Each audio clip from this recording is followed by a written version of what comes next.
Good morning, all our friends. Shri R K Pantrod science college દાનેરામાં સર્વે મિત્રોનું online teaching એજ્યુકેશનમાં હાર્દિક સ્વાગત છે. મિત્રો, આજે આપણે TY BSc sem 5 subject physics paper 503 unit 1 એનો પાર્ટ 4. તો મિત્રો, અહીંયા આપણે યુનિટ 1ની અંદર ન્યુક્લિયર ફિઝિક્સ એટલે કે ન્યુક્લિયર કોને કહેલી ન્યુક્લિયરની આપણે વાત કરીએ તો ન્યુક્લિયરની અંદર શું હોય છે મિત્રો? ન્યુક્લિયસ હોય છે, બરાબર. તો ન્યુક્લિયસમાં શું રહેલું હોય છે? તો પ્રોટોન અને ન્યુટ્રોન રહેલા હોય છે, જ્યારે બહાર શું હોય છે મિત્રો? ઇલેક્ટ્રોન હોય છે. તો અહીંયા આપણે એક ક્વેશ્ચન નંબર 4 ભણવાનો છે કે ન્યુક્લિયર સ્પેક્ટ્રોસ્કોપી સમજાવો, બરાબર મિત્રો. તો ન્યુક્લિયર સ્પેક્ટ્રોસ્કોપી એટલે કે મિત્રો શું થશે? વર્ણપટ થશે, બરાબર. આપણે કહીએ છીએ ને કે જે સ્પેક્ટ્રમ એટલે શું થાય? વર્ણપટ થાય.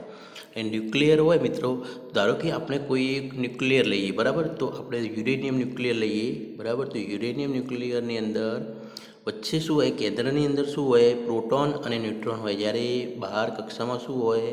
અહીંયા કેન્દ્ર લઈએ તો પ્રોટોન P+ અને ન્યુટ્રોન વિદ્યુત બહાર વિહીન હોય, બરાબર, N0. બાકી બહાર આવી રીતે કક્ષામાં મિત્રો શું ફરતું હોય? કક્ષામાં ઇલેક્ટ્રોન ફરતા હોય, બરાબર. તો અહીંયા વસ્તુ યાદ રાખવાની, અહીંયા ઇલેક્ટ્રોન એટલે કે બહારની કક્ષામાં ઇલેક્ટ્રોન હોય, અંદર પ્રોટોન ધન વીજભાર ધરાવતો હોય અને ન્યુટ્રોન તટસ્થ હોય, વિદ્યુત બહાર વિહીન હોય. તો અહીંયા આપણે ન્યુક્લિયર સ્પેક્ટ્રોસ્કોપીનો આપણે અભ્યાસ કરવાનો છે, બરાબર. તો ન્યુક્લિયર ભૌતિકશાસ્ત્રનો મહત્ત્વનો કોયડો ઉત્તેજિત અવસ્થામાં રહેલા ન્યુક્લિયસના ઉર્જા સ્તરો નક્કી કરવાના અને સ્તરોનું ધરા અવસ્થામાં ડી એક્સાઇટેશન અને ઉત્તેજિત સંક્રાંતિ મેળવવાનો છે. તો મિત્રો, આ શું કહેવા માગે છે કે ન્યુક્લિયર ફિઝિક્સની અંદર એક મહત્ત્વનો કોયડો છે કે ઉત્તેજિત અવસ્થામાં રહેલા ન્યુક્લિયસના ઉર્જા સ્તરો. તો અહીંયા ધારો કે મિત્રો આપણે ઉત્તેજિત અવસ્થાના આપણે ઉર્જા સ્તરો લઈએ, બરાબર. તો મિત્રો અહીંયા જો કે ઉત્તેજિત અવસ્થામાં રહેલા ન્યુક્લિયસના ઉર્જા સ્તરો નક્કી કરવા, એટલે કે મિત્રો આ જે બધા છે જે છે એ ઉત્તેજિત અવસ્થામાં રહેલા ઉર્જા સ્તરો છે, અને આ જે મિત્રો છે એ ધરા અવસ્થામાં રહેલા ઉર્જા સ્તરો છે. તો અહીંયા ન્યુક્લિયસના ઉત્તેજિત અવસ્થાના ઉર્જા સ્તરો નક્કી કરવાના અને સ્તરોનું, બરાબર. તો આ જે ઉર્જા સ્તરો છે, બરાબર, તો એની અંદર રહેલા ઇલેક્ટ્રોન્સ ક્યાં આવે છે? ધરા અવસ્થામાં આવે છે. એટલે કે એનો મતલબ શું થશે? ડી એક્સાઇટેશન, બરાબર. ઉપર જશે મિત્રો, નીચેથી જ્યારે એટલે કે ધરા અવસ્થામાંથી ઉત્તેજિત અવસ્થામાં જાય તો આપણે એને શું કહીએ છીએ? એક્સાઇટેશન કહીએ છીએ. એક્સાઇટેશન, બરાબર. જ્યારે તમારી જે ઉપરની જે કક્ષા છે, બરાબર, ઉત્તેજિત અવસ્થામાંથી જ્યારે ઇલેક્ટ્રોન ધરા અવસ્થામાં આવે ત્યારે એને શું કહેવાય છે? ડી એક્સાઇટેશન કહે છે, બરાબર. તો આપણે શું કરવાનું છે? અહીંયા ઉત્તેજિત અવસ્થામાંથી ધરા અવસ્થામાં ઇલેક્ટ્રોન જ્યારે આવશે, બરાબર, એટલે કે ઉત્તેજિત અવસ્થામાંથી જ્યારે ધરા અવસ્થામાં ઇલેક્ટ્રોન આવે એને આપણે શું કહીએ છીએ? ડી એક્સાઇટેશન કહે છે. અને આનો હેતુ શું છે કે ઇલેક્ટ્રોન વચ્ચે શું થાય છે મિત્રો? સંક્રાંતિ થાય છે, બરાબર. તો જેના માટે પ્રાયોગિક પરિણામોને સૈદ્ધાંતિક તારવીએ અને એની સાથે શું કરીએ છીએ? આપણે સરખાવીએ છીએ, બરાબર. પહેલાં શું કરીએ છીએ મિત્રો? અહીંયા આનો આપણે પ્રયોગ કરીએ છીએ, પ્રાયોગિક પરિણામો મેળવીએ છીએ, અને પછી એના ઉપરથી આપણે સિદ્ધાંત તારવી અને પ્રાયોગિક પરિણામો અને સિદ્ધાંત બંનેનું શું કરીએ છીએ? આપણે સરખાવીએ છીએ. તો આ પ્રકારના અભ્યાસને શું કહીએ છીએ? આપણે ન્યુક્લિયર સ્પેક્ટ્રોસ્કોપી કહે છે. તો મિત્રો, અહીંયા ન્યુક્લિયર સ્પેક્ટ્રોસ્કોપીની મદદથી અલગ અલગ ન્યુક્લિયર સંક્રાંતિઓ વચ્ચે સંબંધ પ્રસ્થાપિત કરી શકાય છે. તો અહીંયા જો મિત્રો અલગ અલગ ન્યુક્લિયર સંક્રાંતિ, બરાબર, એટલે કે અલગ અલગ ન્યુક્લિયર સંક્રાંતિ કોને કહેવાય? ધારો કે મિત્રો અહીંયા આપણે એક યુરેનિયમ ન્યુક્લિયસ લઈએ છીએ, બરાબર. યુરેનિયમ ન્યુક્લિયસ સતત શું કરે છે મિત્રો? આલ્ફા કણોનું ઉત્સર્જન કરી અને એક ન્યુક્લિયસમાંથી આ શું બને છે મિત્રો?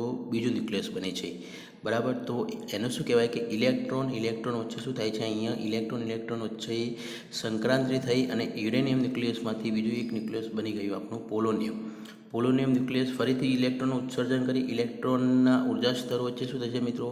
સંક્રાંતિ થશે, અને ફરીથી મિત્રો શું થશે? બીજા કોઈ એક ન્યુક્લિયસની અંદર રૂપાંતર પામશે. તો બરાબર, તો આ માટે આપણે આ રીતનો ઉપયોગ કરીએ છીએ. બરાબર, તો એક્ઝામ્પલ જુઓ મિત્રો કે થોરિયમ 228ના ક્ષયમાં, તો મિત્રો જો અહીંયા થોરિયમ આપણે લઈએ છીએ, થોરિયમ ન્યુક્લિયસ લઈએ છીએ, તો થોરિયમ 228નો આ ન્યુક્લિયસ એટલે કે થોરિયમ 228નું ન્યુક્લિયસ છે આ. બરાબર, તો આ ન્યુક્લિયસમાંથી ઉત્સર્જિત થતા જે આપણા આલ્ફા કણો છે, બરાબર, તો આ આલ્ફા કણોની ઉર્જા કેટલી છે મિત્રો? 5.84 મિલિયન ઇલેક્ટ્રોવોલ્ટ છે. ફરીથી અહીંયા જુઓ, એટલી ને એટલી ઉર્જા ધરાવતા ગામા કિરણો, બરાબર, એટલી એટલે કે 84.4 કિલો ઇલેક્ટ્રોવોલ્ટ ઉર્જા ધરાવતા ગામા કિરણો બંને કેવા છે મિત્રો? એકરૂપ છે. એટલે કે થોરિયમ ન્યુક્લિયસમાંથી બીજું જો ખાસ એક વસ્તુ કે થોરિયમ ન્યુક્લિયસમાંથી એક બીજા ન્યુક્લિયસની અંદર રૂપાંતર પામે છે આપણું ન્યુક્લિયસ, બરાબર. થોરિયમમાંથી આપણું એક બીજા ન્યુક્લિયસની અંદર જ્યારે રૂપાંતર પામે, ધારો કે યુરેનિયમ લઈ લઈએ, બરાબર, તો એ બીજા ન્યુક્લિયસની અંદર જ્યારે રૂપાંતર પામે છે ત્યારે એની અંદરથી શું નીકળે છે? બીજા ગામા કિરણો મિત્રો શું થાય છે? અંદરથી ગામા કિરણો નીકળે છે. ગામા કિરણો, એ ગામા કિરણોનું મૂલ્ય કેટલું છે મિત્રો? એટલે કે ગામા કિરણોની ઉર્જા 84.4 મિલિયન ઇલેક્ટ્રોવોલ્ટ જેટલી છે. બરાબર મિત્રો, તો આવડશે. તો જુઓ હવે મિત્રો, તો આ જ રીતે ગામા એકરૂપતા અવલોકનીય, બરાબર છે. અને આ પ્રકારનો અભ્યાસ ન્યુક્લિયરના ક્ષયની એટલે કે એક્સાઇટેશનની આપણે જે વાત કરીએ છીએ, બરાબર, તો આ પ્રકારના અભ્યાસને આપણે ન્યુક્લિયરના ક્ષયની રીતે નક્કી કરે છે. મિત્રો, ન્યુક્લિયર સ્પેક્ટ્રોસ્કોપીની અંદર ખાસ વસ્તુ યાદ રાખજો મિત્રો, એક ન્યુક્લિયસનું બીજા ન્યુક્લિયસની અંદર શું થાય છે મિત્રો? રૂપાંતર થાય છે. બરાબર, તો અહીંયા આપણે એક ન્યુક્લિયસનું જ્યારે બીજા ન્યુક્લિયસની અંદર રૂપાંતર થાય ત્યારે શું થાય છે? અહીંયા જે કિરણો ઉત્સર્જાય છે, બરાબર, પ્રથમ આલ્ફા કણો ઉત્સર્જાતા હતા, બરાબર, તો એની સાથે રહેલી ઉર્જા અહીંયા આપણને આ કિરણોની ઉર્જા મળી જાય. ફરીથી શું થાય મિત્રો?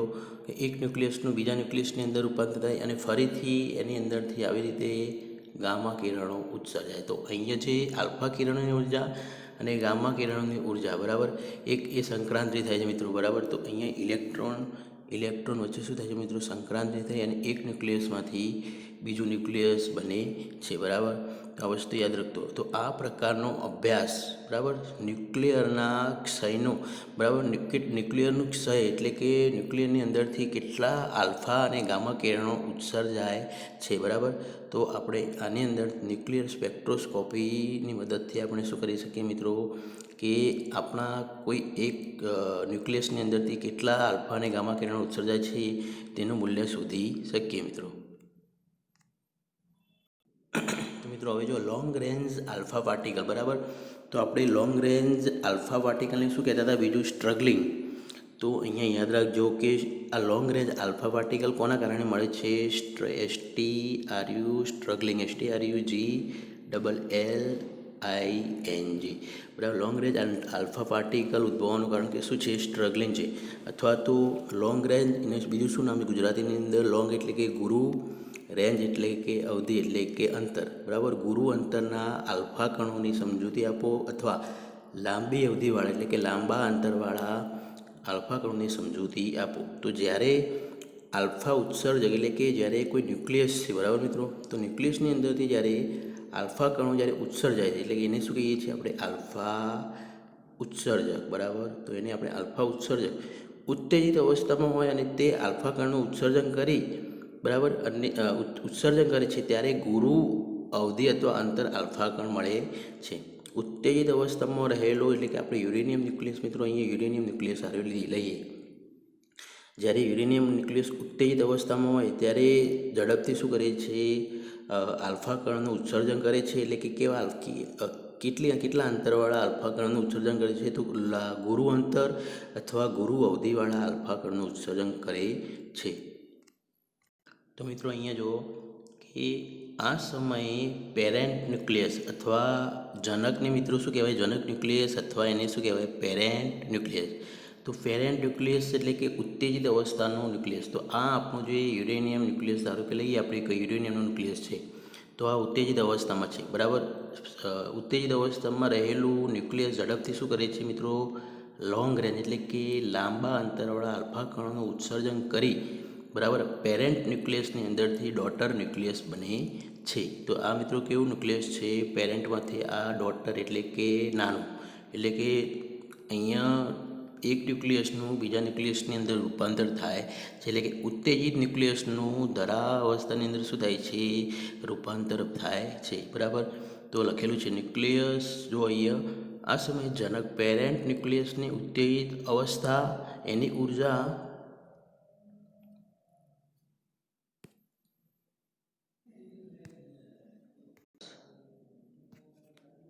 તો આ વસ્તુ મિત્રો એકદમ ક્લિયર કરી નાખવાનું કે આ સમયે જો મિત્રો આ આપણું કેવું છે, આ આપણું પેરેન્ટ ન્યુક્લિયસ છે, બરાબર. એટલે કે આ પેરેન્ટ ન્યુક્લિયસ છે. પેરેન્ટ ન્યુક્લિયસ શું કરે, બરાબર, ઝડપથી વિકિરણનું ઉત્સર્જન કરી અને ઓછી આલ્ફા ઉર્જાવાળા એક બીજા ન્યુક્લિયસ, ધારો કે યુરેનિયમ ન્યુક્લિયસ અને આ થોરિયમ ન્યુક્લિયસ. તો આ ઉત્તેજિત અવસ્થા છે. આ ન્યુક્લિયસની આ કેવી અવસ્થા છે, અહીંયા ઉત્તેજિત અવસ્થા, અને અહીંયા રહેલા ઉર્જા સ્તરો ઉત્તેજિત અવસ્થાની અંદર હોય. અહીંયા રહેલા પછી પેરેન્ટમાંથી, અહીંયા પેરેન્ટ ન્યુક્લિયસમાંથી ડોટર ન્યુક્લિયસ જ્યારે બને છે, બરાબર, ત્યારે અહીંયા એક બીજું ન્યુક્લિયસ, એટલે કે એક બીજું આપણું રેડિયો એક્ટિવ તત્વ ઉત્પન્ન થાય છે, બરાબર. અને અહીંયા શું થાય છે, ઇલેક્ટ્રોન જે સંક્રાંતિ થઈ અને બરાબર લાંબા અંતરવાળા આલ્ફા કણોનું ઉત્સર્જન થાય છે. તો બરાબર, અને ઉત્તેજિત અવસ્થામાંથી આલ્ફા કણો કયા અવસ્થામાં આવી જાય છે મિત્રો, ધરા અવસ્થામાં આવે છે. તો આ યાદ રાખજો મિત્રો ખાસ. તો અહીંયા એક વસ્તુ જોઈ લઈએ આપણે કે પોલોનિયમ નામનું આપણે એક લઈએ છીએ, બરાબર. તો આ મિત્રો આપણે એક પોલોનિયમ ન્યુક્લિયસ લઈએ, પોલોનિયમ 212. એમાંથી ઉત્સર્જિત ગુરુ અવધિવાળા આલ્ફા કણો નીચે આકૃતિમાં દર્શાવ્યા છે, બરાબર. તો અહીંયા આપણે લઈએ કે પોલોનિયમમાંથી ઉત્સર્જાયેલા કેટલા અંતરવાળા ગુરુ અવધિ એટલે અંતર, ગુરુ અંતર એટલે કે ખૂબ જ લાંબા અંતરવાળા આલ્ફા કણો ઉત્સર્જાયેલા છે, આપણે અહીંયા બતાવ્યા, બરાબર. આ ઉત્સર્જકો સૂક્ષ્મ બંધારણ ધરાવે છે, બરાબર. અને આ જે બધા ઉત્સર્જેલા જે કિરણો ખરા ને મિત્રો, એ તમે જોઈ પણ ના શકો, બરાબર. એટલા સૂક્ષ્મ એનું બંધારણ એટલું સૂક્ષ્મ હોય છે, જેમાં કેટલાક આલ્ફા કણો મુખ્ય જૂથના આલ્ફા કણો કરતાં ઘણી જ વધુ ઉર્જા, એટલે કે આની અંદર મિત્રો બધી અલગ અલગ ઉર્જાવાળા આલ્ફા કણો ઉત્સર્જાય છે, કે જે મૂળ જૂથના જે આલ્ફા કણો છે એના કરતાં પણ બીજા ઘણી એના મૂળ જૂથના આલ્ફા કણો કરતાં જે અલગ બીજા વિકિરણો જે ઉત્સર્જાય છે એની ઉર્જા તો ખૂબ જ વધુ છે, બરાબર, વધુ ઉર્જા ધરાવે છે. અને તેમના અર્ધ જીવનકાળ ઘણા જ ટૂંકા, બરાબર, એટલે કે તેમનું અર્ધાયુ સમય એ જે ન્યુક્લિયસ છે, બરાબર, તો એનું અર્ધાયુ સમય 2.5 ઘણું શું હોય છે, એક ખૂબ જ ટૂંકું હોય છે. એટલે કે અહીંયા શું કહેવા માગે છે મિત્રો, અહીંયા મિત્રો એવું કહેવા માગે છે કે આપણું આ જે એક ન્યુક્લિયસ છે, બરાબર, એક ન્યુક્લિયસ બીજા ન્યુક્લિયસની અંદર જ્યારે રૂપાંતર પામે છે, એટલે કે આ પેરેન્ટ ન્યુક્લિયસ છે, બરાબર મિત્રો. તો પેરેન્ટ ન્યુક્લિયસ જ્યારે લાંબા અંતરવાળા આલ્ફા કણોનું જ્યારે ઉત્સર્જન કરી અને ડોટર ન્યુક્લિયસની અંદર જ્યારે રૂપાંતર પામશે, બરાબર, ત્યારે એ ખૂબ જ ઝડપથી શું કરશે, આલ્ફા કણોનું શું કરશે, ખૂબ જ ઝડપથી ક્ષય કરશે, બરાબર. ખૂબ જ ઝડપથી આલ્ફા કણો ઉત્સર્જાશે અને પેરેન્ટમાંથી ડોટર ન્યુક્લિયસની અંદર રૂપાંતર બીજા, એટલે કે ધારો કે પેરેન્ટ થોરિયમ હતું મિત્રો, તો અહીંયા કઈ બની ગયું, યુરેનિયમ બની ગયું, બરાબર. તો ખૂબ જ ઝડપથી આલ્ફા કણો ઉત્સર્જાય, લોંગ રેન્જ આલ્ફા કણો ઉત્સર્જાય અને બરાબર એમનો જીવનકાળ એટલે કે 2.5 ખૂબ જ ટૂંકું હોય છે, બરાબર. અર્ધાયુ સમય ખૂબ જ ટૂંકું હોય છે મિત્રો. તો મિત્રો અહીંયા જુઓ ખાસ આ વસ્તુ યાદ રાખજો કે ધારો કે આ રહેલો જે છે અહીંયા, બરાબર, તો આ ન્યુક્લિયસ આપણે યુરેનિયમ ન્યુક્લિયસ છે, અને યુરેનિયમમાંથી લાંબા અંતરવાળા અથવા લાંબી ગુરુ અવધિવાળા આલ્ફા કણો ઉત્સર્જાય છે, બરાબર. તો એક યુરેનિયમ ન્યુક્લિયસનું અહીંયા કયા ન્યુક્લિયસને રૂપાંતર પામે, થોરિયમ ન્યુક્લિયસની અંદર રૂપાંતર પામે. તો યુરેનિયમ ન્યુક્લિયસનું જ્યારે થોરિયમ ન્યુક્લિયસની રૂપાંતર પામે ત્યારે કેટલા નાના સમયમાં એક ન્યુક્લિયસ બીજા ન્યુક્લિયસની અંદર રૂપાંતર પામે, 10⁻⁶ એટલે કે 1/10⁶. આટલા નાના સમયમાં એક ન્યુક્લિયસ બીજા ન્યુક્લિયસની અંદર શું થાય છે, રૂપાંતર પામે છે. એટલે કે એક પેરેન્ટ ન્યુક્લિયસ લાંબા અંતરવાળા આલ્ફા કણોનું ઉત્સર્જન કરી અને ડોટર ન્યુક્લિયસની અંદર ફેરવાય છે, અને એ ફેરવવા માટેનો કેટલો સમય છે, એ ફેરવવા માટે લાગતો સમય કેટલો છે, 10⁻⁶. એટલે કે કે ખૂબ જ નાના સમયની અંદર એક ન્યુક્લિયસ બીજા ન્યુક્લિયસ એટલે કે પેરેન્ટ ન્યુક્લિયસ ડોટર ન્યુક્લિયસની અંદર રૂપાંતર પામે છે મિત્રો. થેન્ક યુ મિત્રો. બાય. C you tomorrow.